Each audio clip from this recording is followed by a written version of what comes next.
నమస్తే. Welcome to valuable.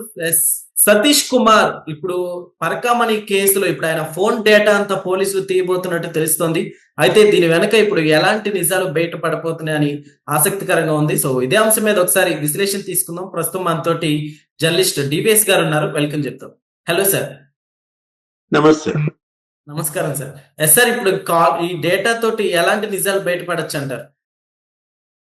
మాంత్రికుడి ప్రాణం చిలకలో ఉన్నట్టుగా ఇప్పుడు ఈ హంతకుల యొక్క గుట్టు మొత్తం ఫోన్లో ఉందా అంటే ఇప్పుడు పోలీస్ అధికారి మరి సతీష్ కుమార్ ఇవాళ ఫోన్ అది ధ్వంసమైంది అంటున్నారు.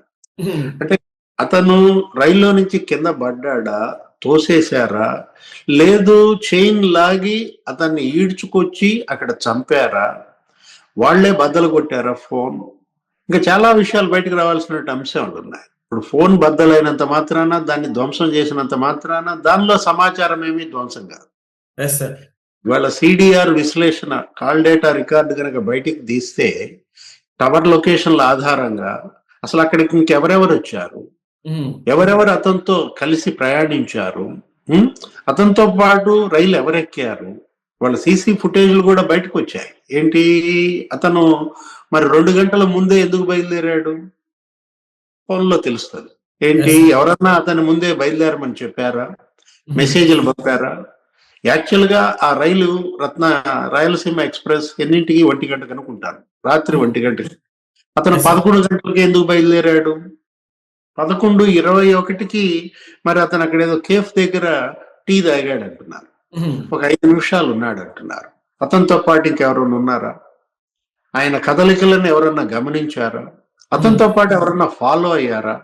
ఇప్పుడు అక్కడ గుంతకల్ స్టేషన్ లో మరో బోగీలో నేరస్తులు ఎక్కారంటున్నారు. ఒక 13 మంది నేరస్తుల్ని గుర్తించారు, వాళ్ళను కూడా విచారిస్తున్నారు అంటున్నారు. అంటే ఇప్పుడు ఒకటి, అసలు అతని సీట్ నంబర్ 29, కానీ అతని బ్యాగ్ మరి సీట్ నెంబర్ 11 దగ్గర ఉంది. 29లో ఉండాల్సిన బ్యాగ్ 11 దగ్గరికి ఎందుకు వచ్చింది? అంటే 11వ సీటు దగ్గర నిందితులు ఉన్నారా, హంతకులు ఉన్నారా? అక్కడికి అతన్ని పిలిపించుకున్నారా? అక్కడ ఏం జరిగింది? ఆ 11వ సీటు ఆ చుట్టుపక్కల ఉన్న వాళ్ళని విచారిస్తే గానీ వాస్తవాలు బయటికి రావు. ఇప్పుడు ఆ సీటు దగ్గర రక్తపు మరకలు ఉన్నాయంటున్నారు. బ్యాగ్ ఉండటమే కాదు, మరి మనం మీడియా కథనాలు కొన్ని కనుక చదివితే చూస్తే 11వ సీట్ దగ్గర రక్తపు మరకలు యథార్థమేనా? ఎందుకంటే అక్కడ ఉన్నటువంటి మరి ఆ శానిటేషన్, ఆ శుభ్రం చేసే వాళ్ళని కూడా విచారించారంటున్నారు. ఇప్పటికి 2 సార్లు సీన్ రీకన్స్ట్రక్షన్ చేశారు. మొన్న అదే ఎక్స్ప్రెస్ లో 2 బొమ్మలతో సీన్ రీకన్స్ట్రక్షన్ చేశారు. అంటే ఒక బొమ్మ మామూలుగా కాలు జారి పడినట్టుగా 2 అడుగుల దూరంలోనూ ఏమో పడింది, ఇంకో బొమ్మ ఎవరో తోసినట్టుగా 17 అడుగుల దూరంలోనూ ఏమో పడింది. అంటే యాక్చువల్ గా ఈ బాడీ మరి 30 అడుగుల దూరంలో ఉందంటున్నారు. రైల్వే ట్రాక్ 30 అడుగుల దూరంలో ఉంటే నిన్న 2 బొమ్మలే కాదు, ఇవాళ మరి 3 బొమ్మలతో మళ్ళీ రీకన్స్ట్రక్షన్ చేశారు. అంటే ఏంటి, ఆ రోజు ఎంత వేగంతో ఎక్స్ప్రెస్ వెళ్ళిందో అంత వేగంతో వెళ్తూ ఈ 3 బొమ్మలతో మరి జరిపిన సీన్ రీకన్స్ట్రక్షన్ కూడా నిన్నటి రిజల్ట్స్ వచ్చాయి. ఏంటి, 2 అడుగులు, 17 అడుగులు ఆ ప్రాంతాల్లో బొమ్మలు పడితే మరి 30 అడుగుల దూరానికి ఎలా వెళ్ళింది? ఇప్పుడు మనం అంటుంది అదే. అసలు ఇప్పుడు ఆ ఫోన్ హంతకులే ధ్వంసం చేశారా, లేదు ఈ పడటం వల్ల అది ధ్వంసమైందా? ఇప్పుడు యాక్చువల్ గా 6వ తారీఖు ఆయన మొదటి విచారణకు వచ్చాడు. విచారణకు వచ్చినప్పుడు ఎవరెవరితో మాట్లాడాడు, దానికి ముందు రోజు ఎవరితో మాట్లాడాడు, తర్వాత ఎవరితో మాట్లాడాడు. ఇప్పుడు 2వ విచారణ నిన్న, ఏది 13వ తారీఖు బయలుదేరాడు. దానికి ముందు ఎవరెవరు ఆయనతో మాట్లాడాడు, బెదిరింపులు ఏమైనా ఉన్నాయా, ఆ కాల్ డేటా, ఆ వాట్సాప్ మెసేజ్లు, లేకపోతే ఆ ఇంటర్నెట్ కాల్స్, ఇవన్నీ కూడా మనకి బయటకు వస్తే గానీ వాస్తవాలు మనకి బయటకు రావాలి. ఒకటి, అసలు మరి భూమన కరుణాకర్ రెడ్డికి ఎలా తెలుసు ఇది ఆత్మహత్య అని? అప్పటికి అసలు ప్రభుత్వం ప్రకటించలేదు, పోలీసులు ఎవరు చెప్పలేదు.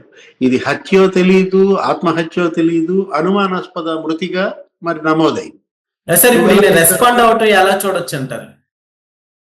అదే కదా ఇప్పుడు ఏది తొందరపడి ఒక కోయిలు అనకూడదు, ఇది కోయిలు కాదు ఇది గద్ద అనాల. తొందరపడి ఒక గద్ద ముందే కూసింది అనాలా.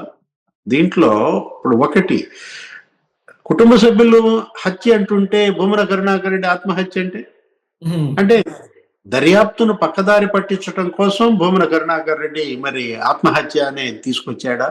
Yes sir. ఇప్పుడు ఇవాళ ఈ కేసులో మరి ఒక సిఐ పాత్ర వినపడతాను. సర్కిల్ ఇన్స్పెక్టర్ గతంలో తిరుపతిలో చక్రం తిప్పినటువంటి ఆ సిఐ మరి అతనికి మరి ఇక్కడ ఈ కేసుకి ఉన్నటువంటి సంబంధాలు ఏంటి, అతని పాత్ర ఏంటి, అతనేమన్నా ఫోన్లు చేశాడా, అతనేమన్నా బెదిరించాడా? అంటే ఈ హంతకులు అతని ద్వారా సతీష్ కుమార్ని ఏమన్నా బెదిరించారు? అప్పుడు అతను కూడా పిలిపిస్తున్నారు, ఆల్రెడీ అతను కూడా విచారించినట్టున్నారు. మనకు తెలిసి ఇప్పటి విచారణలో హాజరైనటువంటి సిఐ ఎవరు, అతను ఎవరు, జగన్మోహన్ రెడ్డి అనేవాడు హాజరయ్యాడు. అతనేనా ఈ సిఐ కూడా? లేదు, ఎవరో ఎస్ఐ లక్ష్మీరెడ్డి అనేవాడిని కూడా విచారణకు పిలిపించారు. ఇక్కడ ఒకటి సతీష్ కుమార్ ఇవాళ ఎవరికి ఇట్లాంటి ప్రమోషన్ అతనికి ఎలా వచ్చింది? 2012 బ్యాచ్, 2013 బ్యాచ్ అనుకుంటా. అంటే మహా ఉంటే 12 ఏళ్ళు 13 ఏళ్ళు అనుభవంలో అతని బ్యాచ్ లో ఎవరికి రాలేదు సర్కిల్ ఇన్స్పెక్టర్ ప్రమోషన్. ఆయన కానిస్టేబుల్ స్థాయి నుంచి ఎస్ఐ అయ్యాడు, సిఐ అయ్యాడు. ఇప్పుడు సిఐగా ఆ బ్యాచ్ లో ప్రమోషన్లు ఎవరికి రాకుండా ఇతనికి ఒకటికి ఎలా వచ్చాయి, ఎవరు ఇప్పించారు? దానిపైన కూడా విచారణ జరిపించాలి. సతీష్ కుమార్ ప్రమోషన్ వెనుక ఎవరున్నారు, సతీష్ కుమార్ కి వీళ్ళకి ఉన్నటువంటి లావాదేవీలు ఏంటి? మనకు తెలిసి ఆ కుటుంబం ఏమీ లాభపడలేదు, అతనికి ఏమీ ఆర్థికంగా లబ్ధి చేకూరలేదని తెలుస్తోంది. వాళ్ళ ఇద్దరు పసిబిడ్డలు సతీష్ కుమార్ వాళ్ళు ఏంటి శాలివాహన సంఘం వాళ్ళందరూ కూడా ఆందోళన చేస్తున్నారు. ఆ కుటుంబాన్ని ఆదుకోవాల్సిన బాధ్యత కూడా ప్రభుత్వం పైన ఉంది. హంతకులను కఠినంగా శిక్షించాల్సిన అవసరం ఉందన్నమాట. ఇది మళ్ళా ఇంకోసారి రిపీట్ కాకూడదు. ఇలాంటి ఏది ఇది మహాపాపం, ఇది ఘోర నేరమే కాదు మహాపాపం అన్నమాట. ఒకటి హుండీలో కానుకలు, భక్తులేసిన కానుకలు దొంగతనం చేయటం ఒక తప్పు. నెక్స్ట్ ఏది ఆ దొంగతనాన్ని పట్టుకున్నటువంటి పోలీస్ అధికారిని ఈ విధంగా మట్టు పెట్టడం మరొక పాపం అన్నమాట. ఇప్పుడు ఆ రవికుమార్ అతనికి వాళ్ళ రక్షణ కల్పించాలి, అతని కుటుంబ సభ్యులకు రక్షణ కల్పించాలి. ఇది ఫిర్యాదు చేసిన అతను ఎవరా జర్నలిస్ట్ మాచర్ల శ్రీనివాస్ ఉన్నాడు. అతను ఆల్రెడీ వెళ్ళాడు, ఏమని సతీష్ కుమారే ఇలా చనిపోతే నాకు భయం వేస్తోంది, నా ప్రాణాలకు కూడా ముప్పు ఉంది అంటున్నాడు. అతని ప్రాణాలను కాపాడాల్సిన బాధ్యత ప్రభుత్వం పైన. మరో హత్య జరగకుండానే హంతకుల్ని వాళ్ళు పట్టుకోవటం ఒక సవాల్ అన్నమాట.